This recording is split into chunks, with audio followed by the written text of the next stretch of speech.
Ya hay un montón de mensajes en @221 Radio, 221-502-7471. Estamos hablando con Oscar Disasi, titular de EATE Provincia. Te dan mate dulce acá porque a la mañana tomamos mate dulce, disculpanos, pero bueno, ¿qué va a ser? Yo pensaba el otro día y hablaba con cualquiera, total, pasamos todo. Aparte es Animal Print, ¿viste? Hablábamos con los docentes el otro día cuando se empezó a poner esta cuestión de otra vez de los aplazos y pareciera ser como que todo tiene por delante una zanahoria que nos lleva a la discusión pelotuda, digo yo, ¿no? Ponemos 1, ponemos 4, y para mí la discusión va por otro lado, en realidad. Y me da la sensación que esta meritocracia que nos metieron con una publicidad de un auto... a mí también me llamó la atención. ¿No? Sí. Porque entró por un auto. En realidad no es una publicidad del gobierno, es la publicidad de un auto. Pero o por ahí hay todo un acuerdo ahí.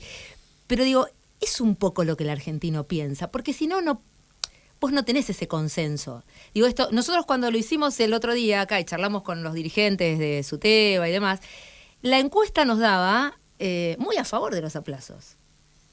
¿Y por qué mi hijo que se esfuerza?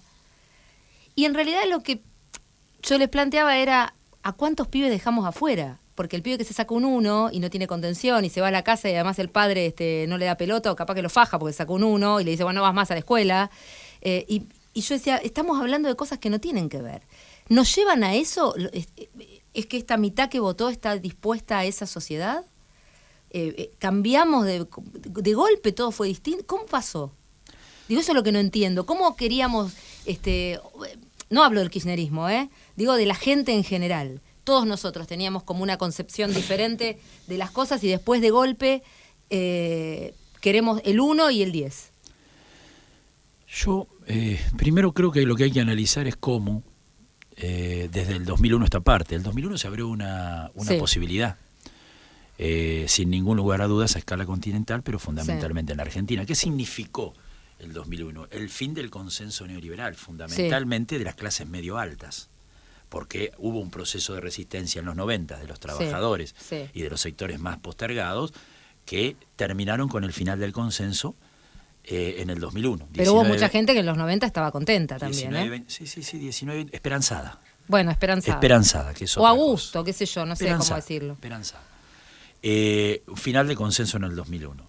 La primera reflexión es cómo puede ser que ese ciclo, 12 años después, cierre por derecha como cerró. Porque Scioli era el sector más ligado al establishment económico en el kirchnerismo. Los sectores más dinámicos del kirchnerismo perdieron su pelea hacia el interior del gobierno allá por finales del 2013, que se tradujo en la devaluación del 2014 y a partir de ahí empezaron a generar candidatos que tenían que ver con el establishment. De Macri no voy a abundar mucho, la Argentina atendida por sus dueños. Entonces, lo primero que hay que entender, a mi entender, y es muy personal esto, es que hay una disociación entre la representación política y la capacidad de dar respuesta a las necesidades de la gente y las necesidades de la gente. Entonces la gente busca, va por un lado, va por otro, va por otro. ¿Cómo puede ser que si hoy hacemos una consulta popular sobre el 82% móvil para los jubilados, el 99,9% vota eso, sea del signo político que sea? Ahora en el Congreso no pasa. No pasa, no. Entonces hay una disociación, que quizás algún aventurero diga, bueno, entonces tendríamos que volver, siempre estar, ¿no? Tendrían como que volver a los militares o cosas por el estilo, algún aventurero siniestro. No, que se resuelve con más democracia. Con democracia más directa, con consulta popular, con plebiscitos, vinculantes. Entonces, a tu pregunta, yo creo que la gente, mientras no haya una propuesta clara de ser realizable, la gente sobrevive. Nadie se suicida, pero obviamente, si yo tengo 3 pibes y no tengo para comer y un intendente me da trabajo, me paga 8.000 pesos y no tengo otra opción, yo le tengo que dar de comer a los pibes. Y entonces voy y trabajo hasta que aparezca alguna propuesta que crea que es posible. Entonces ahí me tiro de cabeza y repudio al intendente que me está explotando con mi pobreza. Mientras no haya una propuesta creíble de realizarse, la gente sobrevive y opta. Tendrá el kirchnerismo que plantear por qué termina siendo derrotado por los dueños de la Argentina. Creo que hay una reflexión ahí. Pero se puede tolerar, a mí me cuesta creer que vos me decís, ellos saben hasta dónde, saben qué pueden hacer. A mí escuchar a un ministro decir, ¿y por qué no firmó el acuerdo de no despedir gente? de no despedir gente, no, de conservar las plantillas, como firmaban los empresarios. ¿Por qué no lo firmó el Estado? No lo pensamos, dice el tipo. ¿Y el tipo cree que nosotros creemos eso? A ver... Digo, porque todos nosotros hoy, los primeros días quizá, a mí me parece que la batalla cultural de los ñoquis la ganó Macri los primeros días, porque todo el mundo decía, viste, son todos los primeros días. Después tenías tu vecino, tu primo, tu amigo, tu esposo, tu mujer, tu hija, y entonces ahí se te acabó el versito. Pero digo, no, esa manera de llevar adelante el gobierno tiene un final, me parece. Porque más que vos me digas, bueno, el 2016 es un año en el que... Ahora, un ministro yo no puedo creer que conteste eso. Digo, es tan... Cavallo lloró cuando hablaban de los jubilados. Bueno, ya sé. Digo, sí, ya sé. La historia argentina está plagada de cinismo, de actitudes siniestras. No, digo, me parece que en realidad el dato político, ¿cuál es? A mi entender. Sí. Como te decía, ellos aprendieron de los 90, saben que el pueblo argentino pelea, y nosotros también aprendimos de los 90. Claro, ya obvio. no nos pueden engañar con ir al primer mundo, ya fuimos Gracias. al primer mundo. Entonces tienen un problema, se le hace muy dificultoso la gobernabilidad para aplicar el ajuste. Tienen un problema muy, pero muy grande. El tema es que si las peleas siguen fragmentadas, en el país de los ciegos el tuesto es rey. Si no hay capacidad para instalar realmente unidad para frenar esto, es muy probable que pasen, porque lo que se está jugando es la consolidación del proyecto en 8 años. Claro. Ahora, la pregunta es, el ministro dice lo que dice, ahora dice porque hay condiciones objetivas para poder implementarlo, pero también es cierto que si no hubiera sido por la pelea de los trabajadores, con todo el nivel de fragmentación y demás, los 10.000, 11.000 despedidos en el Estado Nacional hubieran sido 30.000. En la provincia casi no tenemos despidos, no porque no los hubiera habido, hubo más de 4.000, pero fueron reincorporados fruto de la lucha. Si no hubieran sido 10.000. Entonces le estamos poniendo límite. ¿A vos te sorprende cómo la gente reacciona en esta? Yo tuve el privilegio de estar en la OIT hace un par de años atrás. Como era sapo de otro pozo, escuchaba, ¿no? Escuchaba mucho.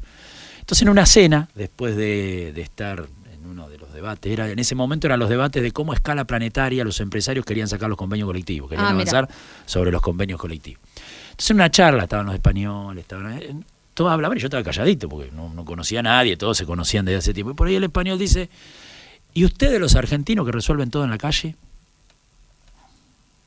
Y ustedes, los argentinos, que resuelven todo en la calle. Viste que uno cuando está en la familia se conoce, sabe la debilidad y la fortaleza, pero no sabe cómo lo miran los demás, solo cuando los demás le dicen cómo lo miran. Totalmente. Entonces, ¿qué quiere decir? Este español, que no recuerdo el nombre, era de la Comisión Obrera, creo que era. Quiere decir que la Argentina tiene un alto nivel de conflictividad. Resuelve, hasta la derecha tuvo que ganar la calle en su momento para resolver las cosas. Este es un país... Es el país que más fuerte sentimiento antiimperialista, antinorteamericano tiene en Latinoamérica. Entonces digo, lo que pasa es que claro, nos quieren meter que Dios decidió que seamos colonia, que no hay otra posibilidad, que por más que sea mejor ser otra cosa, si Dios lo definió y crees en Dios, nos tocó esto. Nos tocó esto. Ahora, este no es un dato menor lo del gallego. No. Afectivamente dicho. Afectivamente, sí. No es un dato menor. ¿Cómo nos ven? ¿Cómo nos ven afuera? Nosotros, la Argentina tiene una gran capacidad de respuesta. El problema es de representación política. Y esto lo digo yo. No, y esto el kirchnerismo, permíteme, el kirchnerismo no es Menem, no es el menemismo, sería una falacia como algunos lo dijeron. Pero hoy la clase trabajadora en la Argentina no tiene expresión política.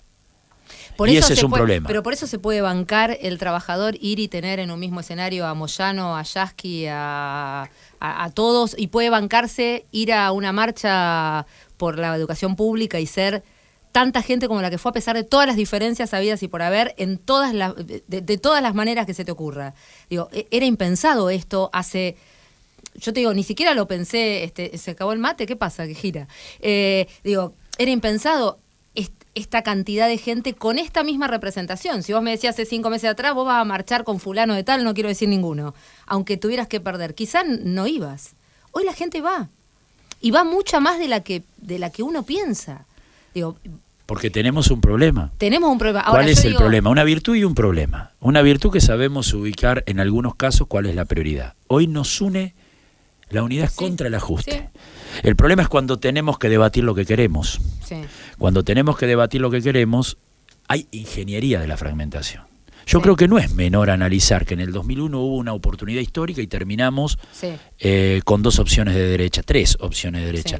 No para acusar a nadie. Algunos compañeros del kirchnerismo, compañerazos, dicen, pero nosotros, no es para, yo no dudo que hay miles de militantes, dirigentes que estuvieron puestos de Estado y hicieron todo lo posible para transformar la realidad. No está en discusión eso. Sí, pero lo que está en discusión es el resultado. Entonces merecemos una reflexión. ¿Por qué digo yo y provoco y digo no hay ausencia de representación política de la clase trabajadora? Porque la última vez que los trabajadores tuvimos experiencia de gobierno compartida fue en el peronismo del 45 en el 55. Fue la última. Sí. Después fueron interpretadores de la clase trabajadora, intentos que no llegaron. El kirchnerismo tiene una contradicción marcada a fuego. En tanto se formula públicamente como continuidad del peronismo, creo que uno de los factores que determinó la derrota, además del candidato y lo que expresaba, fueron las organizaciones, los trabajadores organizados. Tiene un hilo discursivo desde el gobierno muy parecido a los gorilas. O sea, cuando uno habla de las organizaciones sindicales, para el kirchnerismo era la peste. Los 2 dirigentes que estuvieron más cerca de ellos, Yasky y Caló, los vació, los usió como un muñequito de torta. Porque cada vez que planteaban una cuestión con autonomía, iban a fondo contra él. Entonces, digo, los trabajadores, y esto reivindicando un proceso en el cual tuvo muchas cosas positivas. No estoy hablando desde, te entiendo, desde la oposición berreta o absoluta. Lo que sí quiero decir es que hoy hay ausencia de representación política de la clase trabajadora en el plano político electoral. ¿Cómo? Y entonces los trabajadores optamos. Ahora, ATE pasó una época complicada, digamos, donde intentaban fragmentarlos, intentaban que no hubiese elecciones, intentaban... Digo, ¿cómo ves ese proceso en el que ustedes se consolidaron como un gremio muy fuerte? Digo, hoy, más allá de tu presencia o tu postura ante determinadas cosas, esto que vos decís, bueno, yo pienso distinto a o aquel piensa distinto que yo y nos juntamos, en un momento era un gremio quizá menos nombrado por los medios y después empezó a tener una explosión muy fuerte. Y hoy casi que lideran muchas cosas, en el sentido, digo, de que cuando los quisieron atacar, los quisieron fragmentar, no querían que vayan a elecciones, iban a impugnar la elección, o que no esto sí, que esto no. No estaban equivocados, me parece, en pensar que ese era un lugar a atacar, porque era un lugar que estaba en crecimiento absoluto. ¿Vos lo viviste de esa manera? ¿En algún momento pensaste que no iban a llegar a consolidarse? Yo tengo una fe muy grande en la gente. Pero honestamente no es una cuestión de campaña, yo me acuerdo que vos no hay elecciones. Decías, vamos a ir a buscar a la gente y la gente nos va a acompañar. Yo no tenía ninguno de... Pero nos van a buscar los kirchneristas, nos votaron todos, porque los trabajadores y las trabajadoras no nos confundimos. Una cosa es votar una opción electoral para la menos mala o la mejor en algunos casos, y otra cosa es, o electoral general, para ver quién gobierna, y otra cosa es que cualquier gobierno se meta dentro de la organización sindical. Eso lo tenemos claro. Mira, te doy casos de compañeros de la cámpora, para hablar de estigmatizados, ¿no? Estigmatizados desde el poder, que han ingresado a trabajar en las fábricas militares, por ejemplo, ¿no? Han ingresado a trabajar con cierta perspectiva, son militantes. A los 2 años estaban con contrato. A los 2 años se empezaban a reunir en las asambleas con otros porque empezaba a ser la prioridad. Ya no lo de la cámpora, ¿no? ¿Cómo conseguían estabilidad laboral? Claro, porque tenían pibe, empezaba. Entonces, la clase trabajadora en ese sentido es muy sabia, yo insisto en eso. Que voten. Nosotros en el 2011, cuando yo fui secretario general, pocos meses antes de nuestra elección, Scioli sacó el 54% de los votos, Cristina Fernández de Kirchner sacó el 54% de los votos, nos armaron una lista en ATE y nosotros sacamos el 73% de los votos, porque en eso, y miles de trabajadores que votaron a Cristina y a Scioli nos votaron a nosotros. A ustedes, sí, por eso te digo. En eso los trabajadores y trabajadoras son muy claros. Ahora, lo cierto es que los procesos políticos generales también determinan las condiciones laborales de los compañeros y compañeras. Porque si bien en el proceso kirchnerista estábamos discutiendo el alto nivel de precarización laboral, en el proceso Macri estamos discutiendo despidos. Entonces los trabajadores y trabajadoras, además de sabiamente decidir en nuestras organizaciones sindicales, nos tenemos que dar un debate de cómo tenemos más protagonismo en donde se deciden las cosas. Porque no puede ser que lo que construimos en la calle termina siendo birlado en los ámbitos institucionales, en las legislaturas, en el Congreso o en las propias políticas de Estado. Y no estoy diciendo, estoy diciendo que esto que vos decís, ATE hace 25 años atrás, ¿sabés cuál era nuestro triunfo hace 25 años atrás? Que no diera bola a alguien.